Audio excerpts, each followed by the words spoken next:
Hi everybody. Today we have a wonderful participant in this session, Natalia from Argentina and Joseph from Ghana, and we will share ideas about the situation regarding visually impaired people, their legislation, social structure, businesses, and we'll learn from each other.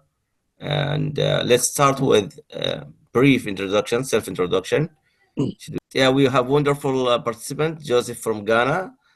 Please introduce yourself briefly, what you're doing there, your interest, basic information about yourself, please.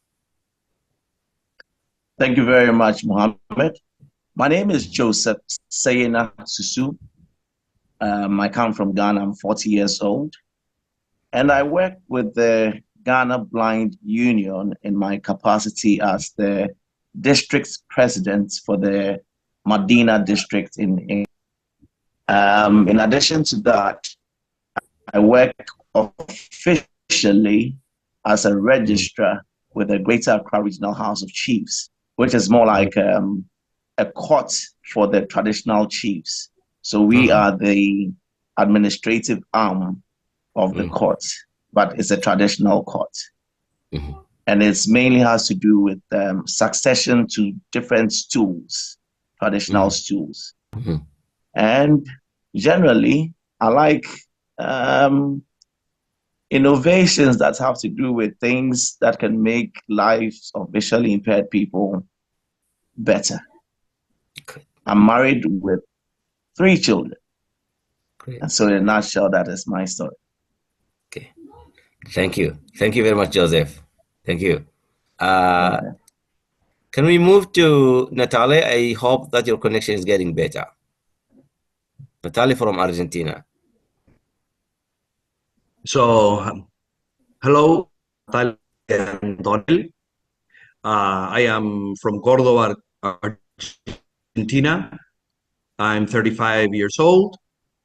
I am an international relations specialist, and I currently work for the Argentinian Transportation Safety Board as the diversity, equity, and inclusion specialist for them. So I attempt to make that's a state agency. I try to make it more accessible. And I have also tried to implement some policies related to transport in Argentina. And I'm also an interculturalist. I work as an intercultural consultant, and that's my passion, really. And since I am blind from birth, I've always, tried to do something to contribute so other people in my situation or people with disabilities can have things easier than I had them. So try to open blaze a trail, open the path for them. So yeah, that's it. Oh, thank you very much. That's good. That's cool. Well, thank you, Natalia. Well, this is good introduction. We'll start with. Then let's move to. I would like each of you to briefly introduce legislation related to visually impaired. For example, how about the social welfare related issues? For example, in some countries we have a protectionist approach like disability benefits. In terms of education, we have like inclusive education or special education. In terms of employment, we have quota systems or right-based approach, many issues. So let's start one by one. For example, issues related, legal and social issues related to education. Let's start with that. So the system and how people with visual impaired study, and let's start with education. So can we start from Ghana? Thank you once again. So in Ghana, we have a Disability Act, the Act 715, which stipulates a lot of things that have to do with persons with disability. But I'll zoom into education first of all, taking it from the young age to tertiary. So for basic education, the country has a number of schools for the blind where they don't pay any school fees at all. So you enroll and your boarding and tuition is all paid for. Okay. So after you qualify, you go to the senior high school, and there are a number of integrated senior high schools in that they are inclusive. So you could mention a few: Okwas, Adidome Senior High School, and these are schools that have made preparations for visually impaired people to school alongside sighted people, but with their specific requirements met. And this is also free, by the way. At the moment in Ghana, senior high school education is free for everybody, whether you are sighted or visually impaired or blind. It's free for everybody. And so it's not like they need to do a special arrangement for blind or visually impaired people. Now, recently, after the 2024 elections, tertiary education also became free. And so now if you go to the university or the nurses training or wherever, and you're a visually impaired person, or the teacher training colleges, you do that for free. Let me branch a bit into those people who are not necessarily educated, but are blind or what we have, the system we have here is that we have district assemblies. So in Accra, for instance, you have, I think, around 20-something districts. I might be wrong. And each district has a social welfare department. And so this social welfare department is normally given 3% of the National Common Fund. And so this 3% is supposed to be used to take care of the needs of persons living with disability.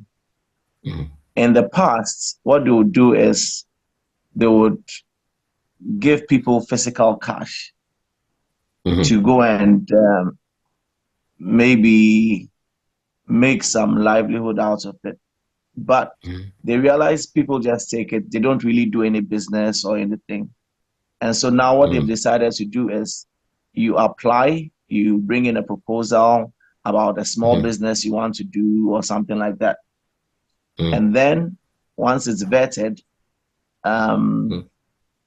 they give you the equipment. So they're very basic stuff. For instance, if you live in an area that has water problems, let's say the national pipe system hasn't gotten there, and you wish to start selling water in that area, they could give you the huge tank. Yes, and so by giving you that tank, once you get the Ghana Water Company to come and fill it for you, and you start distributing it to people for some money, it's a way of putting some income in your pocket. So basically what they do is they get you the things you need to make income instead of giving you the money itself. And then for visually impaired people, they have supported the students mainly with accessible tools like computers. So is there any limitation or restriction on the choice of education in tertiary education? For example, in Sudan, we are not allowed to go to scientific colleges like engineering or also medicines and pharmacy. Yeah. So how about Ghana? Well, yeah. So I don't know if it's a rule, but a lot of visually impaired people don't do mathematics and science related courses. And so if you are coming from the senior high school without a mathematics background, it just goes to say that you cannot now decide to pursue a course in the university that is mathematics based. Okay. One, also because there won't be the right resources to teach you. Okay.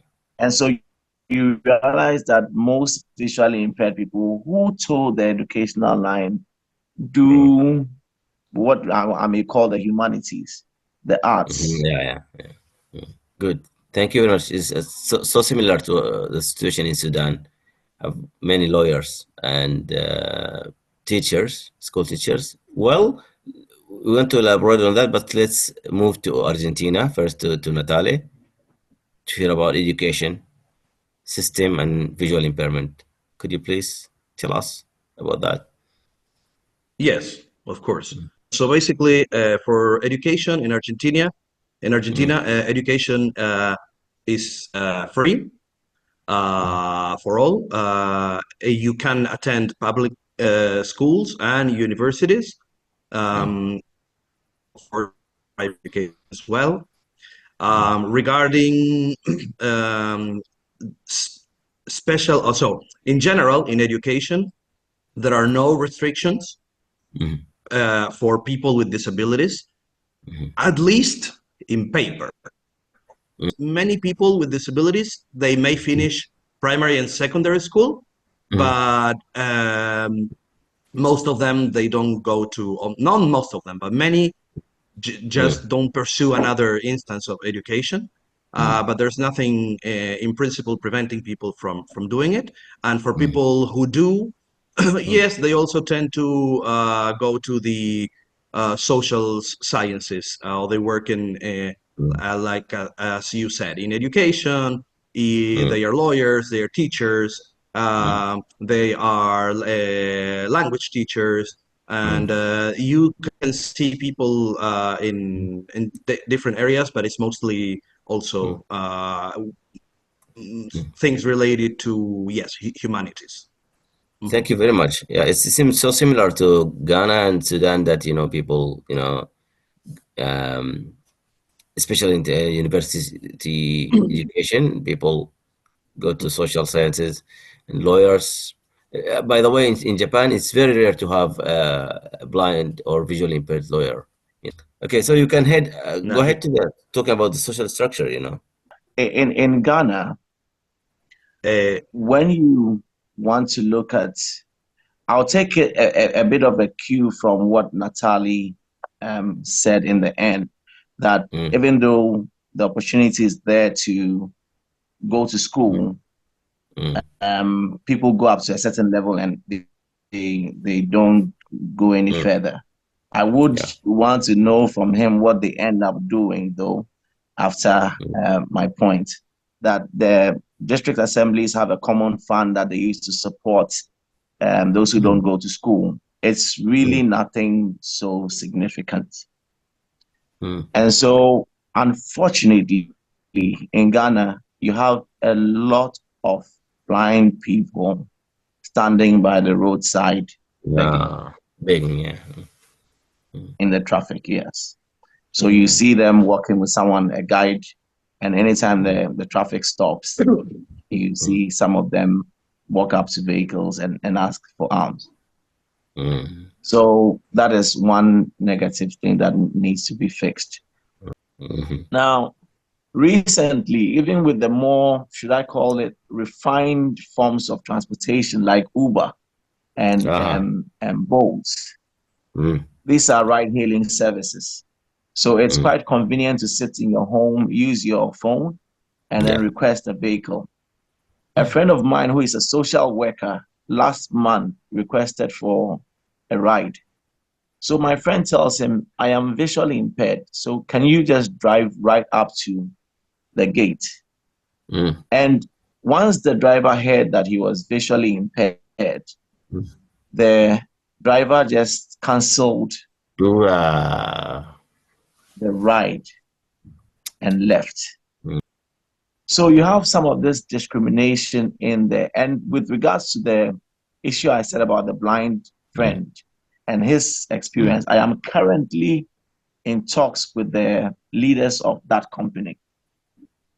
And we want to see what can be done, first of all, to bring that driver to book, and then moving forward, put in measures that would prevent things like this from happening. Thank you. Nice. It's a nice guide to our conversation. So now we need to listen from Natalie about the same issues, social structures. For social structure, I wanted to give first, like maybe more general overview of what happens in Argentina. Is that unfortunately in Argentina only 25% of people with disabilities in active age, in working age, are actually employed, which basically means 75% of people with disabilities have no job. Basically, you are entitled to a small pension. It's like a small salary, which is very small, and it's not to a normal salary. So it actually is, you couldn't live on your own only with that in general. But if you have a disability, you have the right to ask the state for that. However, you have to be unemployed, and you have to not even be registered as I don't know the name for that in English, but you know, when you work as an independent, like a freelancer, you have to have a certain tributary category here. If you are totally unemployed, you have the right to apply for the pension. But if you are working or even registered as self-employed, even if you don't have income, only if you get in this category, you are not eligible to apply for this pension. Yes. What do you mean? That's what you said, yeah? Exactly. Yeah. Exactly. That's exactly like that. Thank you very much. That is very important point. Such system encourage people with visual impairment to not to discourage them from getting, actively trying to seek some job, So how about the perception? You mentioned that only 25% of people with disabilities are employed. So how about the perception of the employers? Because, for example, in some countries, you have the employers prefer to hire some type of disability over the others. For example, some companies prefer to have wheelchair employee rather than hiring a blind person or something like that. In this regards, if you have anything to elaborate on this, the perception of visual impairment, perception of employers.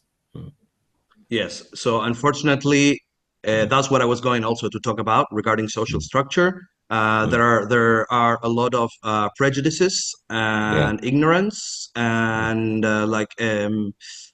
so basically people regarding employers, the perception is generally that disabled people either cannot work or are going to work poorly, are going to perform badly, and they think that if they hire you, either you will not be productive for them, or you will even be a headache.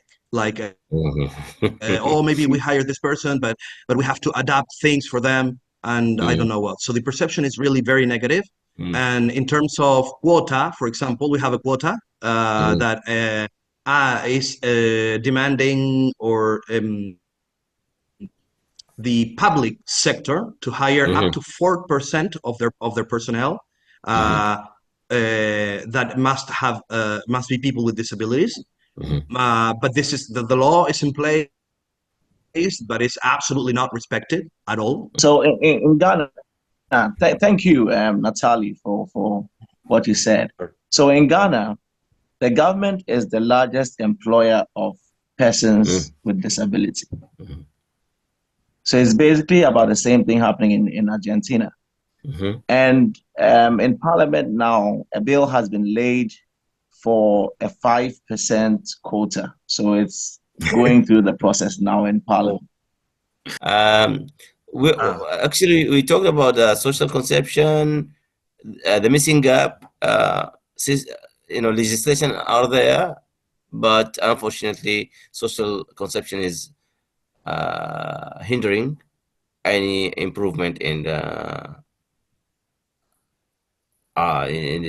employment or improving the opportunities of people with visually impaired.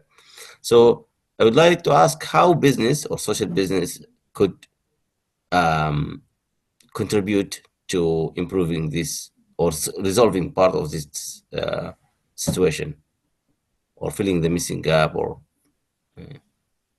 it's a little bit vague question.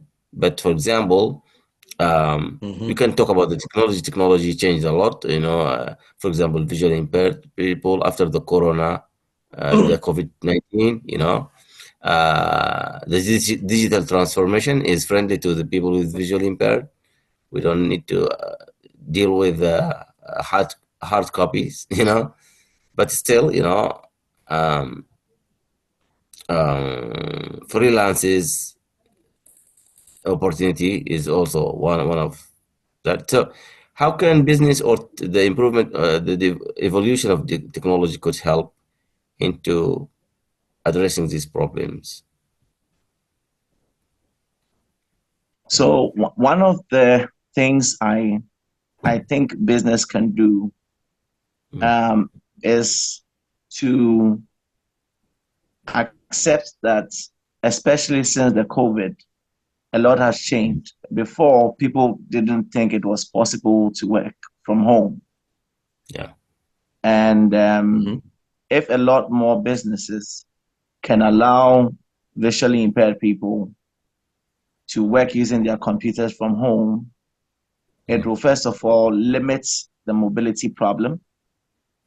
How about you, Natalie? Many people now, there are technologies that could make help people with disabilities be much more independent, from screen readers to applications with GPS to applications that can even recognize like money, for example.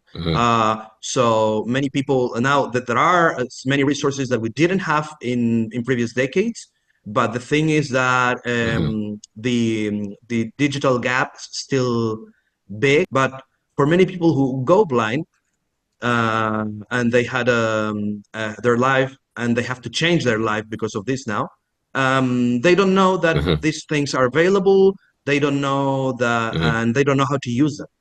These kind of courses, they are offered in organizations for people with disabilities. For example, in the case of blind and visually impaired people, courses, related to JAWS, related to how to use this phone, these kind of things, they are offered, and they should be more widely accessible. With the technology, many things can be done, like remote work, and even working for other countries, not only within your country. Okay, thank you very much. Well, from my side, I have two ideas, generalization specific. One of the problems that we as a market, for example, assistance technology related to devices, market is really small. So it doesn't encourage innovators to get in this market, okay? So how we can solve this? I think to align our needs with larger minority or majority needs. For example, partially sighted needs with elderly people, because many old people have visual issues, visual related, visual some sort of visual deficiencies. Deficiency. So I think that if we align our needs with bigger market, bigger target, that might help us to get better services, because the bigger the market is, the cheaper the product could be, The second thing is modifying existing technologies to address the needs of us, of people with visual impairment, not rather than going and try to invent a new thing, you know. So this is how to utilize and how to modify the existing technologies of that company to address our needs.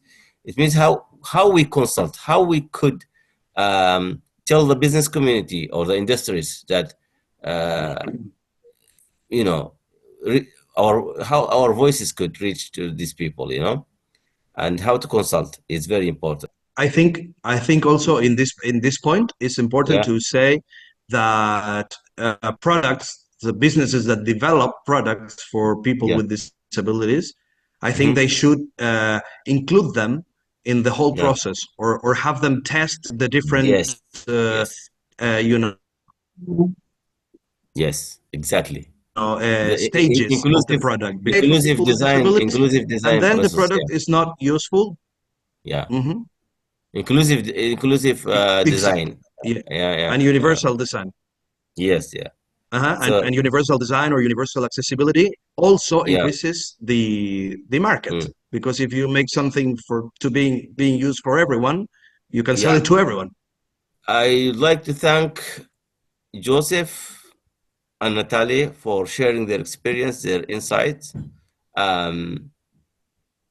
The challenges are big, huge, but we believe that the evolution of technology with the raising of social awareness, we could change or positively the future of visual impairment. I don't want to say the people with visual impairment, the visual impairment and the perception of visual impairment. So this is a kickoff of constructive discussions. I would be very glad if the audiences could take this key message home, and from your on your own field, please take into consideration this issue. And I believe working together could help us to make better and bright future for people with visual impairment. Thank you very much.